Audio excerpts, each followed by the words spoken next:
E aí galera da força, beleza? No vídeo de hoje então eu vou falar um pouco sobre a relação entre tamanho, principalmente tamanho muscular, e a produção de força.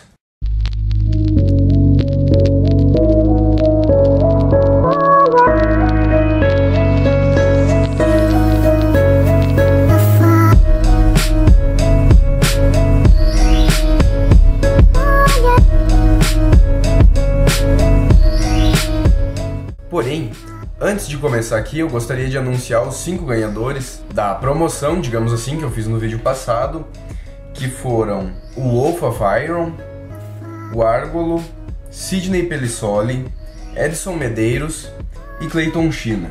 Então essa é uma estratégia que eu vou começar a utilizar ocasionalmente nos meus vídeos aí, colocar em determinada parte do vídeo. No caso do vídeo passado, como era um vídeo bastante longo, eu coloquei nos últimos segundos do vídeo, para quem assistiu até o final, deixar um salve nos comentários, e essas pessoas seriam premiadas com um brinde. Mais à frente aqui no vídeo eu vou falar o que é esse brinde que a galera ganhou. Mas então, indo direto ao assunto da produção de força, sim, a produção de força está um pouco relacionada com a questão do tamanho, até porque se não fosse dessa forma, não existiriam categorias de peso aí nas provas de levantamento de peso, powerlifting e seja qual for o esporte de força, inclusive em lutas. Porém, não é só o tamanho que importa. Tanto é que temos aí alguns atletas que levantam pesos completamente fora da sua modalidade de peso, como é o caso aí de uma lenda do esporte, do powerlifting aí, que é o Lamar Gant. Ele levantou mais de 300 quilos no levantamento terra, pesando somente 60 quilos de peso corporal, o que dá um total de 5 vezes o próprio peso corporal. Sendo que uma marca considerada aí a nível competitivo em alto nível, normalmente é 3 vezes o peso corporal ou acima. Pouquíssimos atletas têm a capacidade de levantar 4 vezes o peso corporal. Para entender um pouco mais sobre como isso funciona, eu vou tentar explicar da forma mais simples possível. A produção de força, então, ela é definida por fatores morfológicos, que é da estrutura muscular, a parte mecânica, e fatores neurais, neuromusculares. Entre os fatores morfológicos aí, então, a gente tem o tipo de fibra, fibras do tipo 1, fibras do tipo 2. As fibras do tipo 1 são mais relativas à resistência, à capacidade aeróbica aí, então são mais favoráveis, por exemplo, para um ciclista do que para um powerlifter. As fibras do tipo 2, então, já são mais amigáveis à produção de força. Isso é pré-estabelecido geneticamente, o corpo consegue fazer algumas adaptações e tal, mas basicamente é pré-estabelecido geneticamente e você já nasce com uma concentração maior de fibras de tal tipo em toda a musculatura, em determinadas musculaturas. Até por isso, muitas vezes as pessoas não têm força em determinado músculo, não têm resistência em determinado músculo. Claro que a questão do treinamento influencia bastante, mas isso já é pré-determinado geneticamente, de certa forma. Outra questão morfológica que influencia bastante na produção de força, tanto a questão de secção transversa, secção anatômica, além do ângulo de penação das fibras desse músculo. O ângulo de penação é a forma como essas fibras estão dispostas. Normalmente, quanto mais em linha reta da origem para a inserção, esse músculo tem as fibras organizadas, maior a produção de força dele. E também o comprimento dessas fibras. Antes de falar dos fatores neurais, então vamos falar do prêmio que o pessoal ganhou aí, os 5 que eu anunciei anteriormente. Esse prêmio então é um acompanhamento comigo em consultoria, planejamento de estratégias, esclarecimento de dúvidas, tudo isso. Não é algo que eu estou começando agora, já trabalho com isso há mais de um ano. Já tive ótimos resultados aí com dezenas de alunos nesse ao longo de um ano. E então essa galera ganhou essa bolsa aí comigo com um período de duração de 3 meses cada um. São os 5 ali que eu anunciei anteriormente. E é isso aí, só entrar em contato comigo, pode ser por direct lá no Instagram do canal que está na descrição de todos os vídeos novos aí. Ou então pode ser pelo e-mail, que eu vou colocar na descrição também, mas é powerlifttv@gmail.com. E agora vamos seguir então com os fatores neurais na produção de força. Então o principal fator de produção de força aí na questão neural é o recrutamento das fibras. Pouco adianta para a produção de força ter um músculo gigante com um número absurdo de fibras se não tem capacidade neural suficiente para recrutar um número significativo dessas fibras. Outro fator neural que tem uma influência significativa é a frequência do estímulo, as conexões que esse neurônio faz com o músculo em determinada quantidade de tempo. E aí outra parte muito importante dessa conexão neural com o músculo, que é a sincronia de recrutamento desses músculos. Se a pessoa utiliza os músculos que auxiliam no movimento de uma forma eficiente, é muito comum, principalmente em iniciantes, Fazer supino e não sentir o peito, por exemplo. Fazer puxada à frente e sentir o bíceps em vez de sentir as costas. Isso é porque o iniciante muitas vezes ele não tem essa conexão neural tão avançada a ponto de conseguir utilizar toda a musculatura que ele tem. Por isso, até muitas vezes, com pouco tempo de treino, a carga do puxador frente, por exemplo, dobra, triplica ou até muitas vezes mais do que isso. Porque com o tempo não é que a musculatura evolui tão rápido, é que essa pessoa aprende a utilizar a musculatura das costas, não só do bíceps. E em diversos outros movimentos aí, então tem toda essa questão da evolução. Levantamento terra, muitas vezes o curvar das costas é falta de uso da musculatura mais superior das costas, da dorsal propriamente dita, romboides, toda essa musculatura que ajuda bastante, principalmente nas remadas aí. E normalmente quando a pessoa aprende, ela consegue fazer o levantamento terra com as costas mais retas, ela vai ser capaz de levantar mais carga, porque vai estar englobando mais músculos no movimento. E essa questão de sincronia de recrutamento dos músculos está ligada não somente com a contração da musculatura auxiliar, como também com o relaxamento da musculatura que faz o trabalho oposto. Por exemplo, no supino, o relaxamento do bíceps. Em exercício de puxada e remada, o relaxamento do tríceps, do peitoral. Isso faz com que o corpo enfrente menos resistência dessa musculatura, então, possibilitando uma capacidade maior de produção de força contra o objeto que se quer empurrar, puxar, ou seja qual for o movimento. Com isso tudo em mente, então agora eu vou falar um pouco sobre a estrutura muscular, como a gente já falou antes, a estrutura das fibras. Além dessa questão de tipo de fibra e tudo mais, o porquê que muitas vezes um fisiculturista com um volume muscular muito grande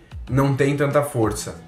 Acontece que basicamente a gente tem dois tipos de hipertrofia, a hipertrofia miofibrilar, que seria aí o aumento nas miofibrilas aí, que é o famoso constrói fibra, não é água com músculo. E a gente tem também a hipertrofia sarcoplasmática, que seria mais o acúmulo de água, acúmulo de líquido intramuscular, que vai dar um volume muscular, mas não vai afetar a produção de força, pelo menos não de forma positiva. E até por isso a gente pode fazer um certo comparativo dos atletas dos tempos mais antigos com os atletas atuais. Normalmente os atletas de antigamente faziam os exercícios com muito mais carga do que os de hoje. Isso não é só uma questão de técnica, em boa parte é o como esse físico foi construído, a qualidade das fibras. Hoje em dia é muito comum o uso de insulina combinado com GH, que acaba fazendo aí uma hiperidratação da célula muscular, fazendo com que ela aumente de tamanho e que não necessariamente a concentração de proteínas daquele músculo vai aumentar. Então é o mesmo número de unidades motoras de antes, só que com um volume muscular maior. Então, a princípio, isso não deve afetar na produção de força, pelo menos não de forma positiva. E agora, então, vamos acompanhar o meu treino de levantamento terra, o último treino antes do campeonato do dia 7, e depois disso, as perguntas do vídeo passado. Ignition sequence start. 10, 9, 8, 7, 6, 5, 4, 3, 2, 1.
Então agora as perguntas, ou melhor, a pergunta do vídeo anterior, só teve uma do Ronald Jr., que é a seguinte: é possível construir um bom físico apenas com pesos livres? Bom, é completamente possível. Basicamente a diferença que a gente tem entre pesos livres e máquinas, cabos, barra guiada, ou seja o que for, é a forma de condução dessa força. No peso livre é completamente possível e muito fácil de dar um impulso na fase inicial e após esse impulso esse peso vai subir, vai ser projetado mais com a força do impulso que foi dado, com o embalo, do que com a força muscular constante. Isso então trabalha o músculo de uma forma mais explosiva. O cabo já obriga o músculo a fazer uma força constante. Porém, se tu tem um impulso muito maior do que aquela carga, ele acaba também se projetando com o embalo. Então, de certa forma, a diferença é muito pequena. Aprendendo a treinar legal, a controlar o estímulo com um peso livre, dá tranquilamente para fazer o mesmo trabalho que seria feito no cabo. Exceto alguns exercícios que não tem como fazer, como por exemplo uma extensão de tríceps na polia, porque a gravidade trabalha para baixo, então o peso ele já é puxado para baixo, mas nada que não dê para substituir com um testa, um francês, outros exercícios, paralelas. Então vai da criatividade, quem tem criatividade, quem tem um certo conhecimento com os exercícios, tem uma certa ideia e experimenta bastante coisa, consegue se virar com qualquer coisa, seja pesos livres, seja somente o peso corporal, com elásticos dá para fazer muita coisa, então aparelhagem não é desculpa. Objetivos mais específicos, de repente, vai fazer falta, mas para trabalhar a musculatura, ter um estímulo de musculatura, não faz tanta diferença assim. Lembrando que quem tiver perguntas, pode ser sobre musculação, sobre força aí, ou até mesmo sobre o canal, sobre qualquer coisa que quiser me perguntar, pode deixar aí nos comentários que eu respondo no vídeo seguinte. Então galera da força, o vídeo de hoje era esse aí. Porém, assim como no vídeo anterior, eu vou dar um certo brinde para quem acompanhou o vídeo até o final. Vou deixar que vocês me ajudem a escolher o assunto do próximo vídeo.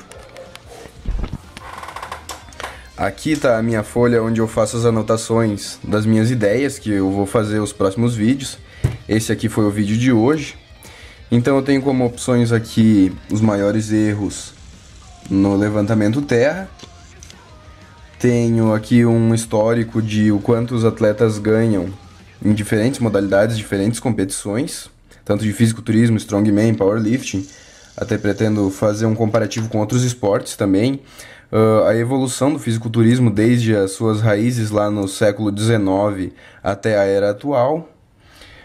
Tenho aqui então uma breve explicação sobre a questão das barrigas de GH e insulina que a gente tem hoje no esporte aí, como surgiram, quando surgiram, tudo isso. Um comparativo se o Arnold competisse atualmente, como ele seria, como ele precisaria ser, o destaque que ele teria ou não. Aqui tem uma sobre as lesões no esporte, rompimento de bíceps aí no levantamento terra e ruptura de peitoral no supino. Esse aqui vou deixar para mais tarde. Um comparativo de como os primeiros 5 Mr. Olympia eram na época, alguns até como eram antes de competir, e como eles estão atualmente. E é isso aí, essas são as ideias. Em algum momento eu vou fazer todos esses, porém eu gostaria da dica de vocês aí, da opinião de vocês, do qual eu faço para o próximo vídeo. E o vídeo de hoje é isso aí, quem gostou peço que deixe aquele joinha e se inscreva no canal. Valeu!